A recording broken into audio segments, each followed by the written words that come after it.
Well, thank you, and thanks to all the gathered delegates and luminaries and media professionals, and thanks especially to the hosts of the Munich Security Conference for being able to put on such an incredible event. We're, of course, thrilled to be here. We're happy to be here. And, you know, one of the things that I wanted to talk about today is, of course, our shared values. And, you know, it's great to be back in Germany. As you heard earlier, I was here last year as United States Senator. I saw Foreign Secretary David Lammy and joked that both of us last year had different jobs than we have now. But now it's time for all of our countries, for all of us who have been fortunate enough to be given political power by our respective peoples, to use it wisely to improve their lives. And I want to say that, you know, I was fortunate in my time here to spend some time outside the walls of this conference over the last 24 hours. And I've been so impressed by the hospitality of the people, even of course, as they're reeling from yesterday's horrendous attack.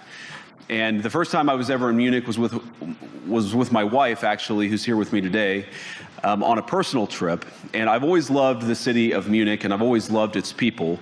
And I just want to say that we're very moved, and our thoughts and prayers are with Munich and everybody affected by the evil inflicted on this beautiful community. We're thinking about you, we're praying for you, and we will certainly be rooting for you in the days and weeks to come. Now,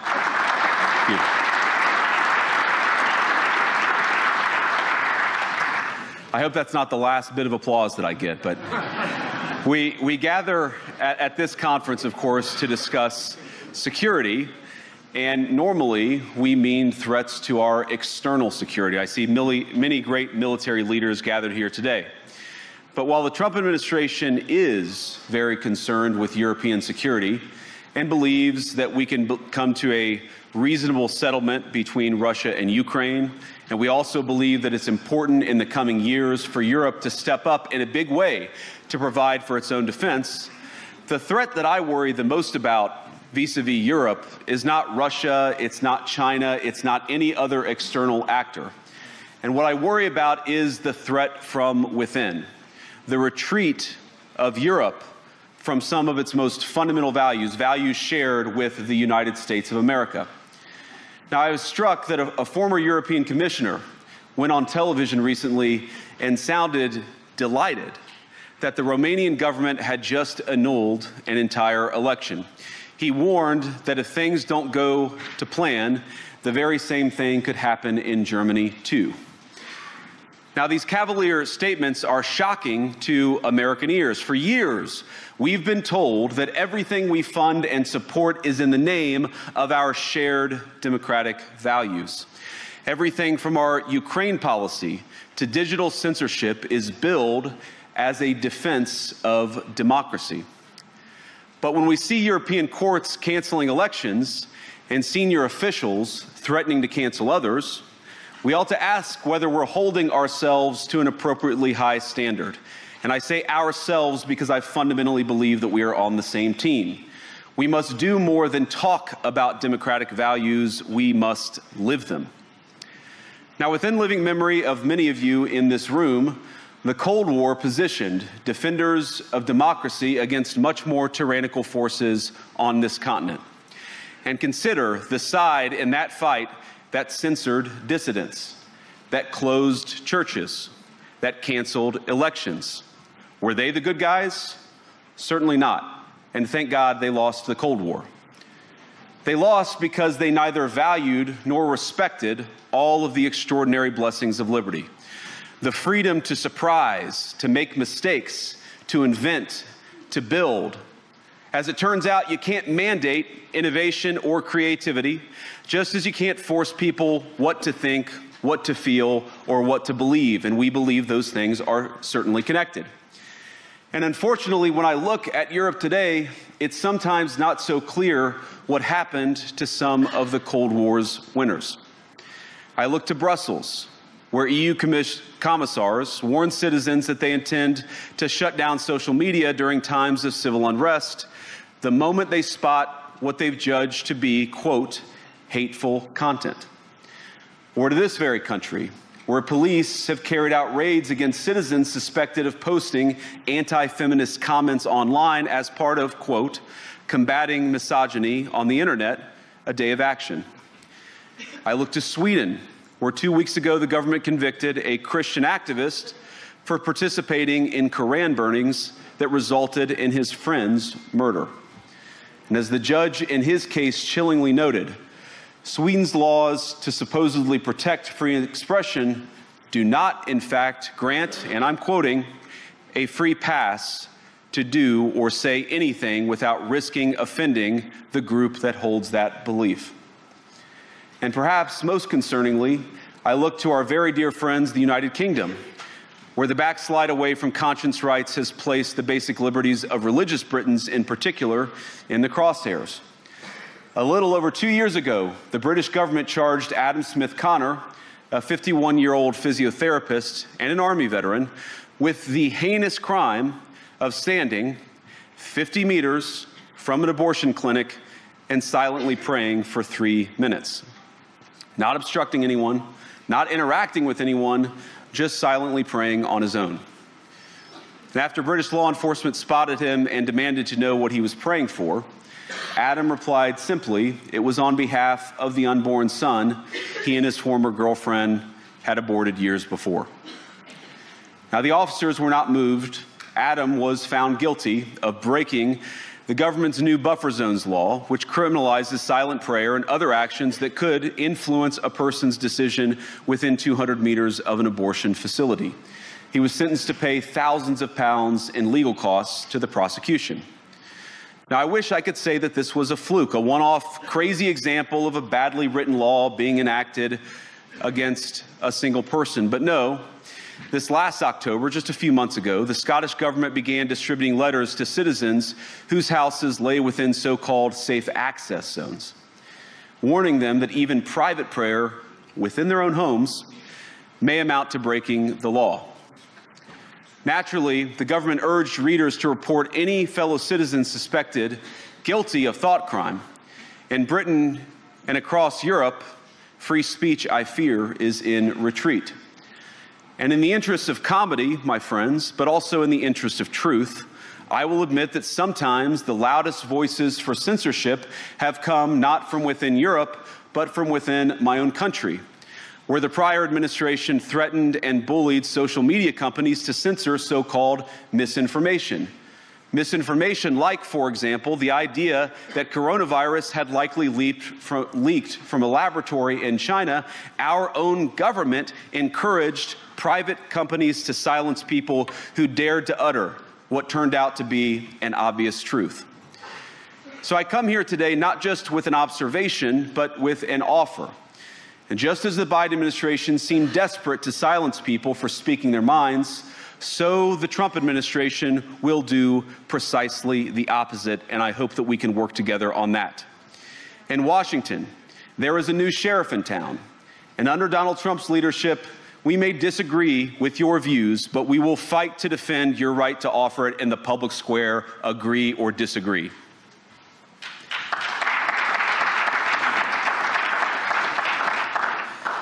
Now, we're at the point, of course, that the situation has gotten so bad that this December, Romania straight up canceled the results of a presidential election based on the flimsy suspicions of an intelligence agency and enormous pressure from its continental neighbors. Now, as I understand it, the argument was that Russian disinformation had infected the Romanian elections.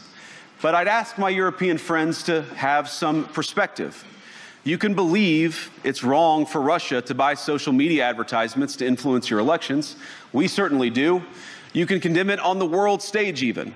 But if your democracy can be destroyed with a few $100,000 of digital advertising from a foreign country, then it wasn't very strong to begin with. Now, the good news is that I happen to think your democracies are substantially less brittle than many people apparently fear.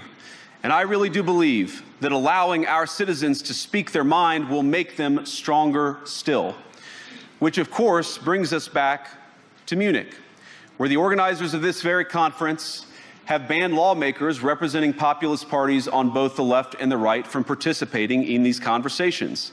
Now again, we don't have to agree with everything or anything that people say, but when when political leaders represent an important constituency, it is incumbent upon us to at least participate in dialogue with them.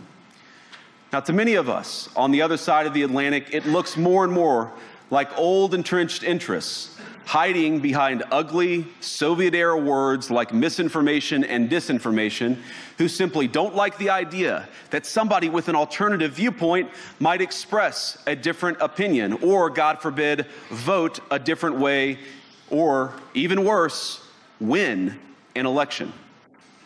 Now, this is a security conference, and I'm sure you all came here prepared to talk about how exactly you intend to increase defense spending over the next few years in line with some new target.